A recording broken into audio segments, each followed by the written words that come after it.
So before we begin today's video, I would like to say happy Thanksgiving to each and every one of you guys out there, including your families. And I want to say I'm very thankful for every single one of you guys that is out here constantly supporting me on YouTube. Whether you guys found me like through NBA content or my Jacksonville Jaguars content, you guys have supported me and motivated me to do something that I love every single day. And I want to share these experiences with you guys.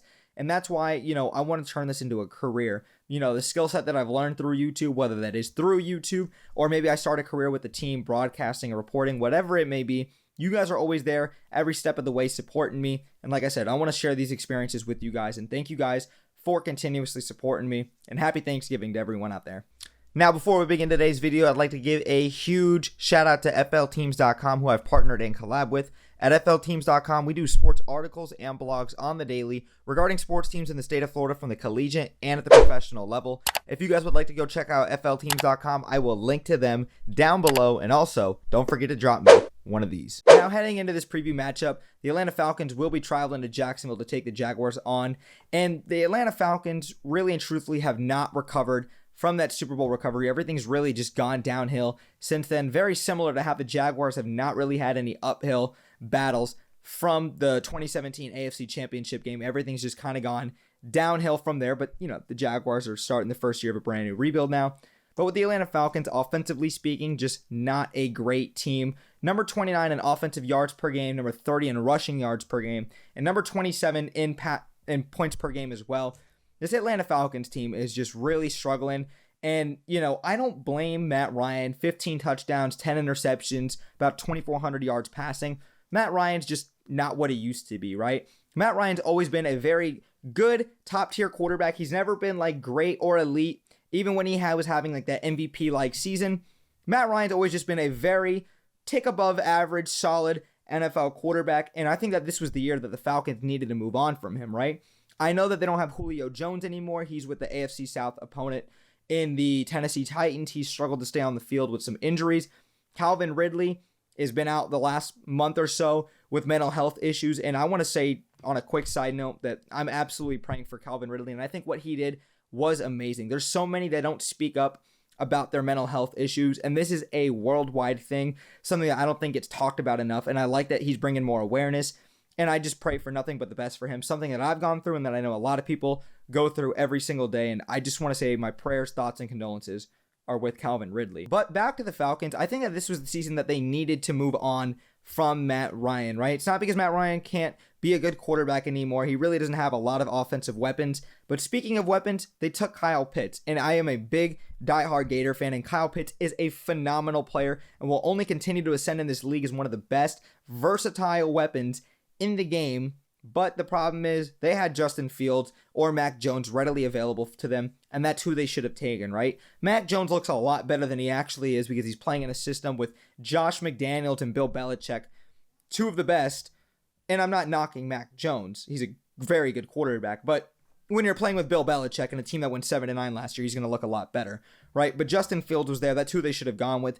I believe he's from Atlanta or somewhere near there.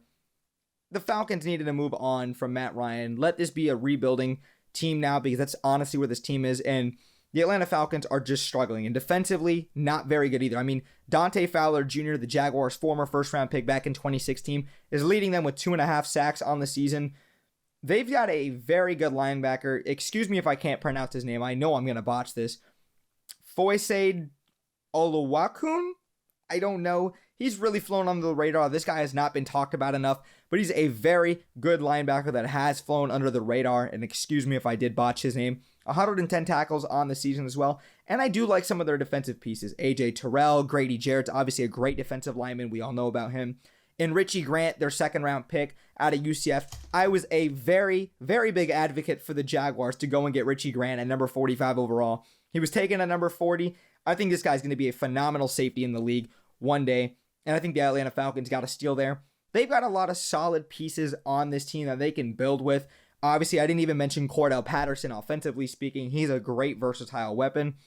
But the problem is this team is just in a rebuilding phase. Matt Ryan's not the answer anymore. He's still a solid quarterback, but this Falcons team just needs to have an identity. That's not really what they have. So this is going to be a very evenly matched up this Sunday, I believe. Now, when we talk about the Jacksonville Jaguars, I mean, after that Buffalo Bills game, everything kind of went back to reality. We lost to the Indianapolis Colts in a heartbreaker, 17-23, when the Jaguars kind of came back in that game after it looked very ugly at first. And then we just got our butts handed to us versus the San Francisco 49ers. Now, with the Jacksonville Jaguars, I have not been in attendance for a Jacksonville Jaguars win since December of 2019. Put that into perspective. We still had Calais Campbell, Yannick Ngakoue, Minshew Mania was alive. We were playing the Indianapolis Colts in Week 17 in Jacksonville. That was the last time I was in person to see a Jaguars win. In person. I even went to Houston this year for Week 1 for Trevor Lawrence and Urban Meyer's debut. Still no victory. I went to 3 games last year during the pandemic. I went to the Bears game, I went to the Dolphins Thursday night game, and I went to the Steelers game. No wins. I've been to games this year. I wasn't at the Bills game. We still have not won. Maybe I'm a bad luck charm, but I've got some good friends and family coming into town. I hope that we beat the Atlanta Falcons this week.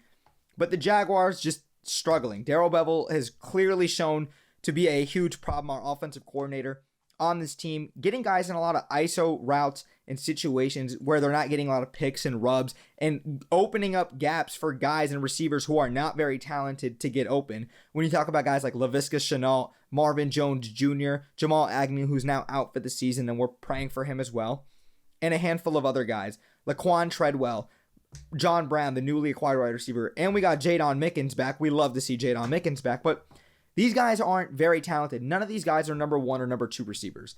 These guys are having to play into those roles. So you need to find creative ways to get these guys open, and we've just not done that. We're not helping Trevor out enough. 8 touchdowns, 9 interceptions. He's been sacked 19 times. It's not really all his fault. He does have some miscues. He's a rookie. But a lot of these guys just are not catching the ball or not getting open, creating separation. That's on the offensive coordinator, and that just shows a lack of talent. But I'm not worried just because we are in the first year of a rebuild. We've had significant injuries. ETN, Agnew, DJ Chark. This team will acquire more talent through free agency and in the draft to help out Trevor Lawrence. It's the first year, you guys. I'm not worried, okay? But defensively speaking, the Jaguars, still pretty suspect as well.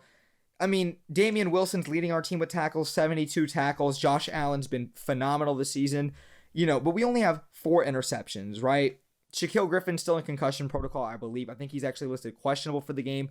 I looked on the injury report 2 days ago, so that might have been subject to change. But if the Jaguars want to come out with a victory this Sunday versus the Atlanta Falcons, they're going to have to run the ball down the Falcons' throat, which is something that they are more than capable of doing. Even with some nicks on the offensive line, James Robinson, if we do not get down, is a very, very efficient, good running back. 568 yards on the season, 7 touchdowns. That's got to be the quietest 7 touchdowns I've ever seen in my life. James Robinson needs to get going. This ground game needs to get going because Trevor Lawrence just doesn't have the weapons right now. Laquan Treadwell, Marvin Jones, Laviska Shenault, Dan Arnold didn't have a single reception last week. I expect the Jaguars' run game to help set up the pass game this week. And then with the Falcons, they can probably just throw all over this defense. Tyson Campbell's looked a lot better these past couple of games. Our 2nd-round pick out of Georgia. But then you talk about Shaquille Griffin. I don't know if he's going to play, so that leaves a guy like Nevin Lawson. Trey Herndon hasn't really been playing a lot. I expect Matt Ryan to actually pick apart our secondary pretty well, but we're going to have to get home and sack him because he's been sacked 20 times as well. This game's going to be a very evenly well matched up game. And I expect this game to go down to the wire. Hopefully the Jaguars can come out with a win because I've not seen a Jags win since December of 2019. But let's hope for a great game. My score prediction is going to come out. I think the Jags are going to win this game 20-17. I think it's going to be a tight one. I don't expect a lot of scoring from 2 offenses that are not that great. But hopefully it'll be a great game this Sunday. But Jaguar fans and Falcons fans, let me know. What do you guys think down below? I want you guys to drop a score prediction as well. And like I said, happy Thanksgiving to each and every single one of you guys out there. If you guys enjoyed the content, make sure you guys like, turn on notifications, and hit the subscribe bell to stay tuned for more Jacksonville Jaguars and NBA content that I do here on YouTube. But Brett James, aka BJ, I'm out, y'all. Peace!